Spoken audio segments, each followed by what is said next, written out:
睇得文言文多可以增加智慧，因為你要經常估佢、分析佢嘅內容意思嘛。咁慢慢咧你就思考就會有深度啦，就唔會流於表面啦。講到思考唔會流於表面咧，咁先講個故事俾大家聽。嗱，話說有個初出茅廬嘅律師，佢就啱啱打贏咗一場官司，咁開心到不得了啦。咁佢馬上翻屋企就窒個律師老豆，佢就同個律師老豆講：阿爸，我今日終於幫咗你咧，彰顯到法律嘅公義。個老豆就問：點彰顯法啊，仔？呢個律師就話啦：阿爸，你記唔記得對上你經手嗰單官司啊？打咗5-6年都未搞掂嗰單呢？李大富豪告傳媒人毀謗包明星嗰單啊，我1個月唔使就幫佢搞掂咗啦。李大富豪仲讚我叻仔添。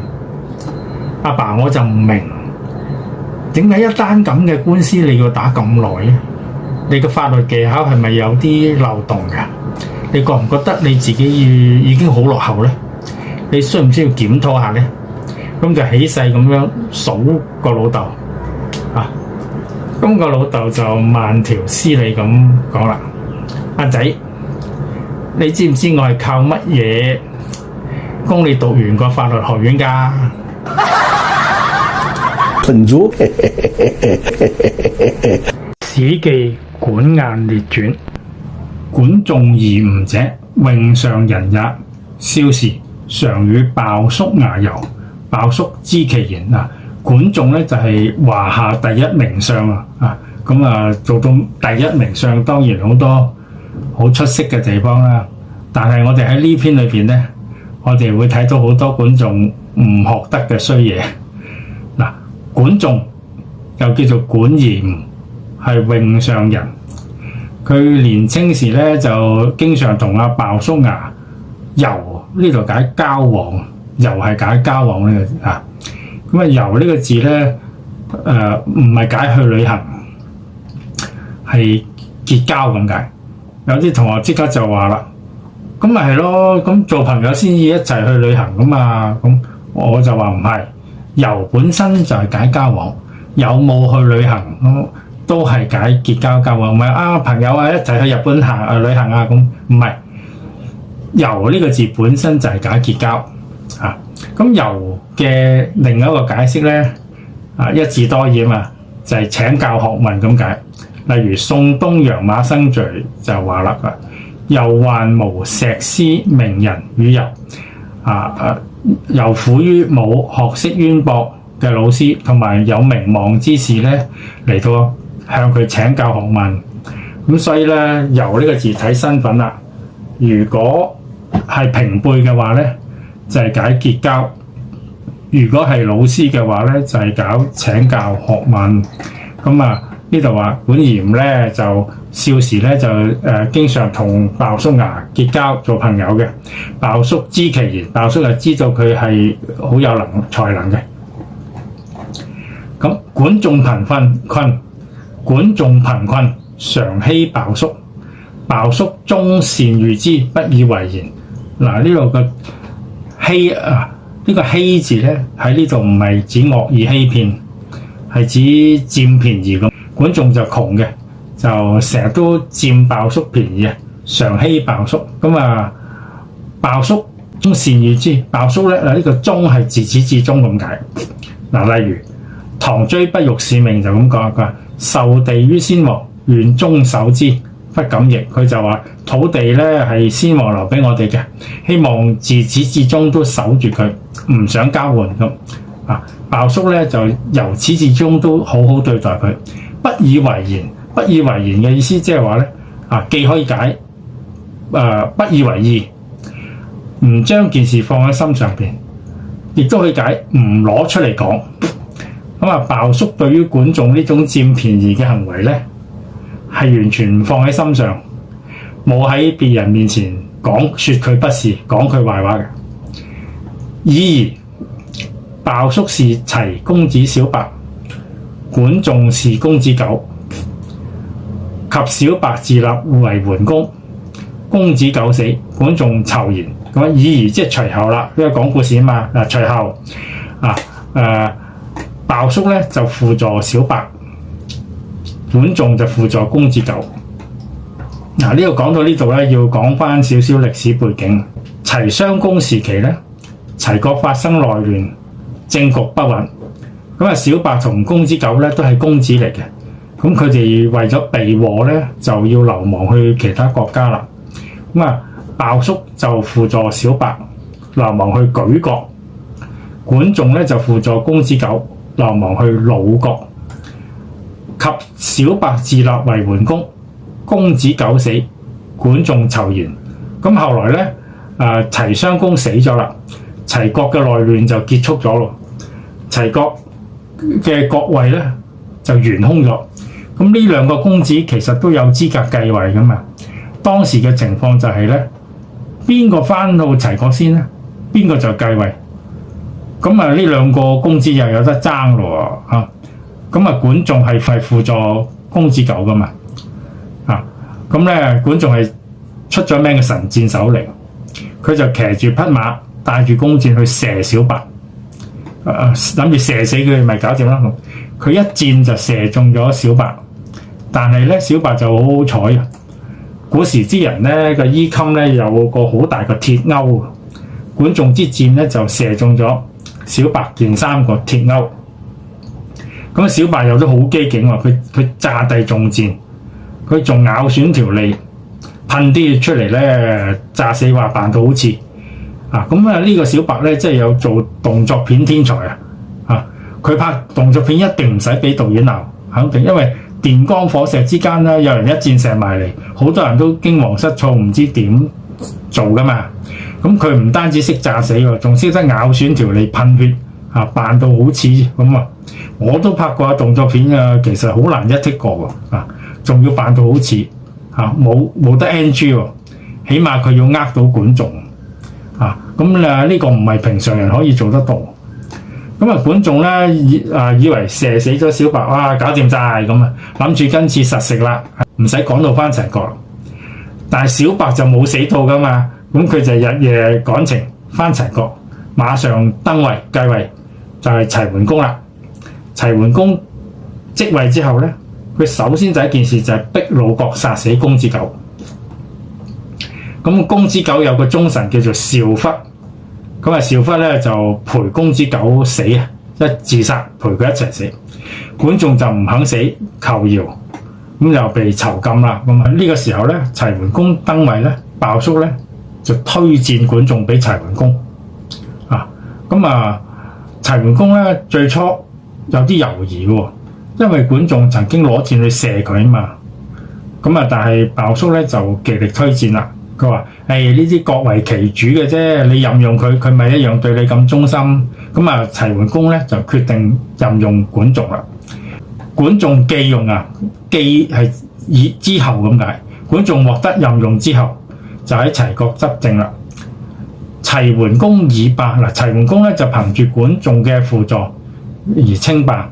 九合諸侯九合諸侯咧就係佢多次召集諸侯會盟商討一啲秩序嘅問題啦。因為當時周天子冇乜權威會盟就係維持諸侯秩序啦。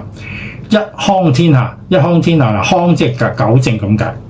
一匡天下即係一時之間將天下動亂嘅情況咧糾正過嚟，恢復翻秩序。佢係靠住管仲之謀呢啲都係管仲嘅智謀令佢達成嘅。管仲曰：管仲就話啦，吾此困時，常與鮑叔鼓，分財利，多自與。管仲就話：我最初窮嗰陣咧，同鮑叔一齊做生意咧，分錢嗰陣咧，我一定分多啲俾自己呢個管仲就數自己啲衰嘢啦。咁我哋就評論下衰嘅程度啦。鮑叔咧就唔認為我貪心，佢知道我窮啊嘛。咁其實咧，窮係咪呃錢嘅理由咧，或者佔便宜嘅理由咧？咁點講都有啲唔係合理啊！唔通窮大晒咩咁？鮑叔就接受佢知道我窮咁呢個第一點啦，第一點衰弱。第二點嚟講，唔常為鮑叔謀事而更窮困。我曾經幫阿鮑叔辦事咧，結果咧呢度個窮困咧就唔係窮嗰冇錢嗰隻，呢度窮困咧係遇到咗困境或者更加糟糕啊！咁呢度佢意思即係話咧，我幫鮑叔辦事咧，搞到件事更加糟糕，即係越幫越忙啊！鮑叔不以我為愚，知時有利不利啊！鮑叔咧就唔認為我係愚蠢嘅，佢知道咧時機有利有不利啊，咁即係接受咗佢啊！咁嗱呢一點咧，我又覺得冇乜問題。辦事將件事辦搞禍咧，有時係難免嘅，咁呢點可以接受。下一點啦，唔常三事三見續於君。我曾經3次出事即係做官啊！我3事即係3次文言文個3字咧，即係幾或者多次咁解。3唔係實數嚟㗎，唔係實數3。我曾經幾次出事做官，見係被咁解，見逐即係被驅逐啊！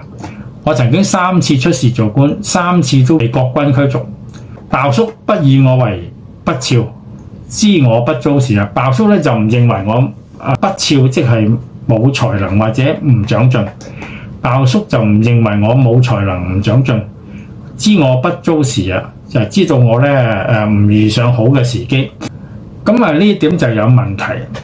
譬如你去打工，你第一次俾人炒，咁衰個唔一定係你，可能係老細唔好，或者老細睇你唔順眼。但係如果你去到邊度打工都仲長嘅，多次打工都被炒魷咧，咁多數係你嘅問題喎，可能你做嘢心不在焉喎，咁可能係管仲咧叻得滯，佢冇心去裝載一啲佢認為唔重要嘅嘢。不過點講都好啦，咁呢個都係管仲唔啱喎，三事三見續於君。下低啦，佢話唔常三戰三走，嗱又三啦，三戰三走即係幾次作戰，幾次打仗，幾次都做逃兵啊！鮑叔不以我為怯，鮑叔咧就唔認為我係怯懦，知我有魯武也。嗱魯武呢兩個字咧，我就要分開嚟讀，同埋盡量讀慢啲，因為讀得太暢順咧，就好似講粗口咁。咁啲學生咧有個古怪嘅心理，佢成日想聽到個教師講粗口㗎，唔知點解。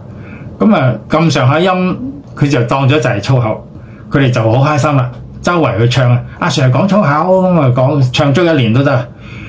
當然唔可以俾佢哋咁樣得逞啦。好啦，我哋講啦，唔常三戰三走，鮑叔不以我為怯，知我有魯武也。佢鮑叔知道我有個年紀大嘅阿媽要養，就唔係怕死咁。覺得呢點咧就我最不以為然，甚至乎有啲不齒，因為係人都會有魯武㗎啦，唔通淨係管仲你先至有魯武嘅咩？如果個個戰士都因為有個魯武就唔打仗，咁國家咪唔使要咯。所以有魯武要養就唔係逃兵嘅藉口嚟。鮑叔覺得可以接受，我就非常之否定呢一點呢個理由。當然呢類事件有好多爭議嘅。舉個例講以前有個黑人拳王叫做阿里好出名嘅，李小龍啲步法都係學佢嘅。佢就拒絕當兵去打越戰，徵兵打越戰，佢拒絕當兵。記者就訪問佢，你拒絕服兵役係好唔啱嘅喎。阿里就話：當兵要打仗，邊個係我敵人啊？啲越南人都冇叫我做黑奴。佢用呢個理由拒絕。呢度有啲爭議啦。不過我都覺得係阿里唔啱。你既然都唔認同美國，又唔認為越南係你嘅敵人，你去拒絕當兵，你更加唔應該住喺美國啦。你馬上買張機票返非洲咪得咯。所以整體嚟講咧，拒絕當兵或者做逃兵咧，係好難有個合理嘅理由。呢度我哋繼續講啦。公子久敗，韶忽死之，吾憂愁受辱。鮑叔不以我為無恥，知我不修小節，而此功名不顯於天下也。佢呢度就講啦，公子糾咧就失敗咗啦，上邊講咗啦。韶忽咁嗰個忠臣咧就自殺陪佢死，呢、這個忠臣嚟嘅。要管仲就唔想死求饒同埋被囚禁，受到侮辱啦。憂愁呢度係強調憂係強調嗰種幽暗啦，長久與外隔絕咁，即係囚禁喺幽暗嘅地方，長時期同外界隔絕咁。簡單啲講，即係坐緊監被囚禁。咁鮑叔咧不以我為無恥，我求饒鮑叔唔認為我係無恥，知我不修小節，佢知道我咧唔會以一啲咁嘅小節咧就覺得羞恥嘅。咁佢知道我而此功名不顯於天下也，佢知道我咧以唔能夠名揚天下為羞恥。呢點不予置評，因為打仗當然唔應該做逃兵啦，但係被俘虜應唔應該投降咧？呢點係爭議，因為人都有軟弱嘅一面嘛。最後管仲就話啦：生我者父母，知我者鮑子啊！咁管仲就話生我嗰個咧就係我阿爸我媽啦。但係真正了解我咧，就係鮑叔牙。講到呢度咧，你會覺得咧，管仲嘅為人咧，就有非常之多唔妥嘅地方。合作做生意就佔便宜，做官多次被炒魷，幫親做嘢都和，打仗又幾次做逃兵，咁係好唔妥嘅。每次講起管仲咧，我不其然會諗起一套電視劇，一個主角有句名言啊。有個格言就係、是：我唔怕啲契弟，因為我最契弟。鮑叔既進管仲，以身下之。鮑叔推薦咗管仲之後咧，就甘願做佢下屬噶。子孫世祿於齊，祿呢度係俸祿啦，即係意思即係話當官啦，領取俸祿啊嘛。子孫咧世代都喺齊國度當官有封邑者十餘世，咁有10多代嘅子孫咧都享有封邑。封地，常為名大夫，經常都出一啲著名嘅公卿大夫。咁後世子孫好好啦，即係天下不多管仲之言，而多鮑叔能之人啊！呢個多字喺呢度點解咧？多字當然唔會係多少嘅咁解啦，多少嘅多咁解啦。呢度個多字點解？你綜合翻上邊嘅説話，上邊嘅成篇篇章，你咪知道。管仲係有才能嘅，鮑叔係好寬宏同埋好有知人之明嘅。咁依家咧就係、是、天下人唔乜管仲嘅賢能，而乜鮑叔嘅知人之明咧。咁呢度嘅當然好易估到啦，讚美啊嘛。咁就係、天下人咧唔太讚美管仲嘅才能，反而多數讚美鮑叔有知人之明。呢啲一字多義咧，要越記得多越着數，因為考試嗰陣你可以慳翻啲時間，同埋咧你會越有信心，所以應該記咗佢嚇。咁天下人就唔係太讚美管仲嘅賢能，反而更讚美鮑叔牙能夠識別人才。咁話雖如此啦，雖然咁管仲雖然有好多不是，但係佢能夠幫助齊桓公稱霸，當然有佢嘅本領啦。孔子都曾經稱讚管仲，孔子話：微管仲，吾其披發左任矣。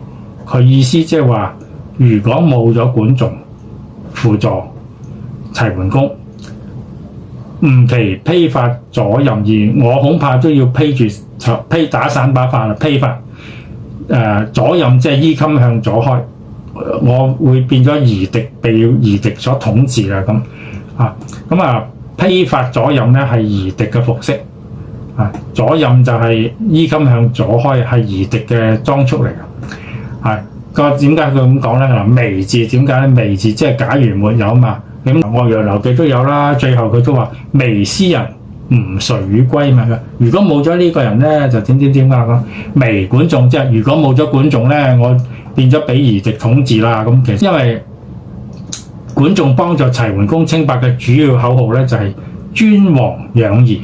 尊王就係擁護周天子嘅共主地位，攘夷咧就係共同去抵抗夷狄嘅入侵。